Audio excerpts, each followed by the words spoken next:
မြေအမိပြုတဲ့လူတို့အားလုံးကြမှာချမ်းပါလေအောင်ပါလေရေတုနဲ့ချွေတပြေနုခက်ဝေရွှေရလောင်းလို့တောင်းစုပန်းရွှေကဘာမြေအမိပြုတဲ့လူတို့အားလုံးကြမှာချမ်းပါလေ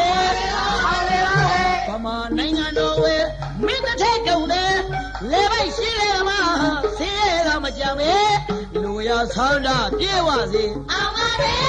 ဗမာနိုင်ငံတော်ဝေမင်းတစ်ထက်ကုန်တယ်လေပိုက်ရှိလေမှာဆေးရမကြမ်းပဲလူရဆန္ဒပြေဝစေအောင်ပါလေ